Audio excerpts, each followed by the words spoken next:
Most new drivers think if they just tighten the chains down or tighten straps down on the load securement, they're good.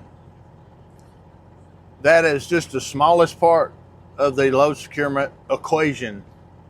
In this video, I'm going to go over the rules, general rules of load securement.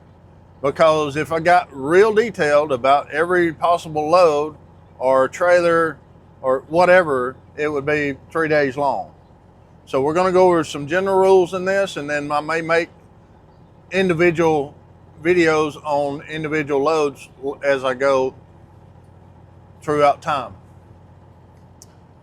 So real quick, this is not any kind of legal advice for sure. If you don't know exactly how or what is required as far as load securement, look at the FMCSA guidance on that. You can go to the website and pull it up. It's under cargo securement. It starts at 390. I'm gonna look at it right quick. 393.116 and all the way down to 393.136. A lot of exciting stuff, right? But we have to know it, and that's why they have those, is so that we can look at it when we need to. Because there's so many different ways. You know, they have rules for log securement, big boulder securement, equipment securement, cars, just all kinds of different stuff. Steel coils, and there's just a huge amount of different combinations that we could get into hauling open carry. That's part of the reason I do it. I like the challenge, or the difference from day to day is what I may or may not have to secure, amongst other things. So whenever I started hauling cars, I thought I'd just put the hooks in. The guy showed me how to put the hooks in and tighten it down. I'm good to go. And that, he didn't tell me, hey, these chains have to be this way, or it can't be this, or can't be that. This hook has to be this, has to be that, per DOT or FMCSA. And I thought I was great all the time. I'd use some paper thin stinking chains on cars, and I was illegal there for a few months, until another driver is like, yeah, you can't do that. You can't use that. And this is what I'm trying to do in this video, to show you part of this video is to kind of go over, hey, watch your back, because you don't want a load securement or insecured load violation or ticket, because on the CSA score that we get, that is the same as a DUI. It's not good. It's not good at all. So we don't want load securement violations. So one biggest thing to think about in the load securement is we want to control that load. We want to control that load under any possible situation. If you have a really bad wreck, and I've seen guys, I saw a guy that went out through the woods in a flatbed that had some coils on. They didn't move because he had them secured correctly. We literally pulled that truck and trailer out of the woods. The truck was totaled, but they unhooked the trailer, hooked it to another truck, and delivered that load with no issue, because he had it secured correctly. And you can secure every load, so it's going to be that way. Think about it like that you're going down the road, and grandmother or mother or children or whatever yours are sitting beside you going down the road. You don't want that stuff to fall off and hurt them. So just keep that in mind. So we have straps, we have chains, we have binders, we have the blocking, some wood blocking and stuff that we put on some loads. We have edge protectors and all kind of stuff like that go along with a load securement. You have to keep an eye on all of this stuff. If you had a strap, if it has a cut too much, it's no good. It's like it's not even on the load. DOT officer will route you, and I think it's 3/4 of an inch. And it's not even there. Chain, if you have a link that's bent, or the pin that goes through the hook that is bent or doesn't have a cotter pin in it, it's no good. You got to keep an eye on those. Binders. If the binder, even the link on the binder from the binder to the hook is bent or cracked, it's no good. There's a lot that goes along with it. The edge protectors, you want to make sure they're there in good condition so it doesn't cut your strap against, say, a sharp piece of metal. Or edge protectors under change, like on the coil, so it doesn't damage the coil. You want to make sure it's not going to damage the coil. The blocking, a lot of pipe loads, you put in blocking, nail it in.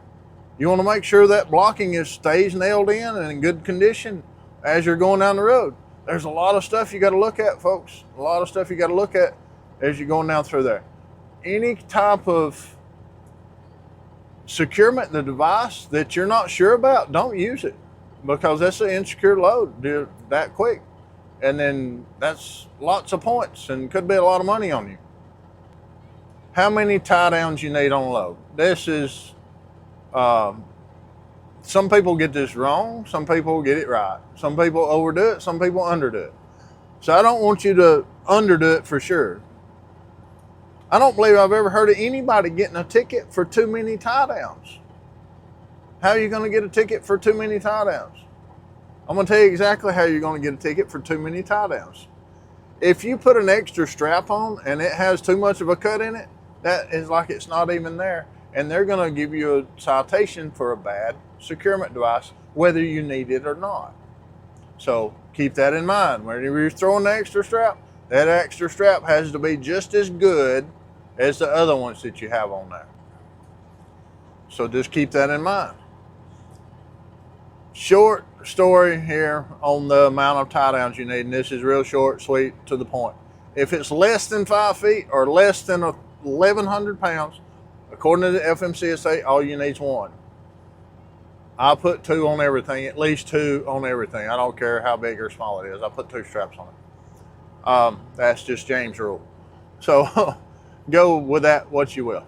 If it's over 5 feet long or over 1,100 pounds, according to the FMCSA, you need 2. Lengthwise, if it's every 10 feet, you need a strap. If it's blocked, what they call blocked is up against a header board or a bulkhead of some kind, that is blocked. If it is unblocked, the first 10 feet, you have to have 2.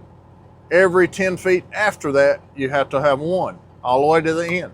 So if you have a load that's 25 feet long, you have to have 4 straps, because you got to have 2 in the first 10 feet. Then you have to have 1 for that another 10 foot. That's 20 foot. And then the last 5 feet, you got to have that extra one. So that it's 4, according to the FMCSA. And you can use that rule pretty much on all that. The amount of tie downs you need per weight, you'll have to look at the working load limit on each device that you're going to use. You go by the weakest link in that, whether it be the trailer, the binder, the chain, the strap, whatever it is, you have to go by the weakest link. Say your weakest link is 5,000 pounds and you got a 45,000 pound load, that's 9. Just by going by the weight, that's 9 tie downs. If it's a coil, I would throw the extra one, have 10. I always have even numbers on coils, whether it's 2, 4, 6, 8, 10 chains, it's just even. And I alternate my binders from one side to the other. Say this side I'll put 2 binders side by side. Then I'll move to the other side and put 2.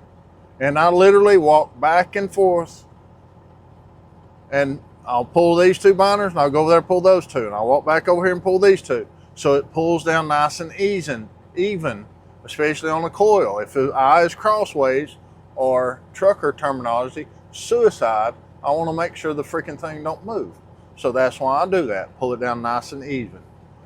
But anyway, you got to cover yourself. You're the one up here in this cab that, if something goes wrong back there with an open carry, it's going to impact you probably worse than anyone else. Just keep that in mind. The working load limit, I just talked about that just for a second. Working load limit on each piece of equipment That stuff is in the FMCSA website. I'm not going to go over all of those, because if I get one wrong, then somebody's going to come at me and say, hey, you got that wrong. But go in the FMCSA website and look for the working load limits. It's in there. And it tells, 5/16 chains, 3/8 chains, half inch chains, straps, all from 4-inch to 2-inch to 1-inch. I'm pretty sure, not 100%. I didn't look it up, but maybe I should. I will after this video. But a bungee strap actually has a working load limit, I believe, of 50 pounds. So look it up. Let's see who finds that. Tell me if I'm right or wrong. I would appreciate that. I'm going to look it up anyway, but it'll be a good question for later. But your working load limits, make sure you know your working load limits of what the weakest link is as you're tying down a load. Because if you get it wrong, then you have an insecure load. So say your working load limit's 6,000 pounds. I say it's 5.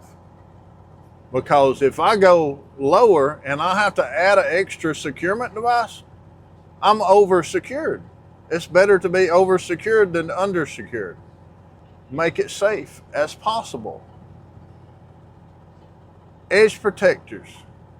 Please, folks, use your edge protectors on straps. I see this all of the time. There'll be a load of steel going down the road, and this guy will have straps that's thrown across the top of it, and it's good, and they're flopping in the breeze and all of this kind of good stuff. And, it has a load of I-beams. Where's that going to go whenever he hits the brakes? It's going to go straight in the cab with him. And I have seen that, not on I-beams, but a power pole. I saw it. We haul steel power poles here sometime, or used to. But guy got in an accident, had a wreck, and he had it tied down really secure, but someone rear-ended him. And it shoved that power pole about where I'm sitting right now. Thankfully, it didn't hit the driver's seat as he's going down the road. But it hit so hard he couldn't open the doors. He crawled out the center of the power pole to get out of the truck. Be careful. Be careful, folks. Extra is not bad. There's nothing wrong with putting a little extra on this. Your edge protectors, how much longer is that going to take? You get a pole. I have one. I'll show it in later videos as I'm, doing some loads and making basically load securement for individual loads. But I have a pole. I put the edge protector on, reach up, I hook it, and move to the next one. Click, click, click, and go on. So it doesn't cut your straps, because once that stuff starts moving, it's going to cut a strap. I guarantee you it's going to cut a strap. So make sure it's there to protect yourself. Make sure it's on the coils to protect the product for the customer. If we don't have happy customers, we don't have stuff to move. So let's take care of their stuff also. So load securement check. After 50 miles, you check it the first time. Every 150 miles or 3 hours after that, you have to check it according to the FMCSA. Every time you stop, check your load. Check the straps, check the chains, check to make sure everything hadn't moved. Check your dunnage. I've seen the wood, the dunnage that we place loads on, move around. You may have to knock it back in place or cut it off. I mean, I have a little handsaw. I cut stuff off sometimes if it gets out of control, But yeah, check it every time you stop. Every time you stop. And don't just drive for hours and hours and hours on end and not check your load. You need to be looking out the mirrors as you're going down the road and see if the straps are moving. You can actually see chains if they're moving while you're driving down the road if you pay attention. If you see a chain just barely moving, it's loose and you need to pull over and tighten it up. Not just stop. Not just pay attention whenever you stop. Pay attention as you're going down the road. You have to watch all of this stuff. Constantly watch this, because it's there to keep the stuff on the truck. Plus it's there to protect you and the people riding beside you. So let's check this all the time. Whenever you have to get on your brakes hard, it's there. Whenever you have to make a sharp maneuver for some reason, maybe someone cut you off, whatever, It's there to keep it from falling off. I mean, any kind of sudden movement, you want this so it's going to hold. You want it so it's really going to hold. Load securement is, I can't express how important it is. So if you take nothing else from this video, remember, the biggest thing to remember is you're going to control everything that's on or in your trailer. You want it to stay right where it is all of the time. Use whatever you have to use and take as long as you need to take to make sure that stuff stays there. If you're new to trucking and you're trying to figure all of this stuff out, that's what I like to talk about on this channel. That's what I'm going to talk about on this channel. And I've got plenty to say about it. And there's a lot of other drivers on here that are interacting, that are answering questions that I don't answer. If I don't answer it, I'm sorry. There's a lot of comments coming in and I'll answer them as I can. I promise you I will. But if it's going to help you, or you think it would help you, this channel, be sure to subscribe, share this, like it, hit the little hot button. That would be great too, so more people can find this channel. And that's what it's all about. But I appreciate you watching, and I'll see you in the next video.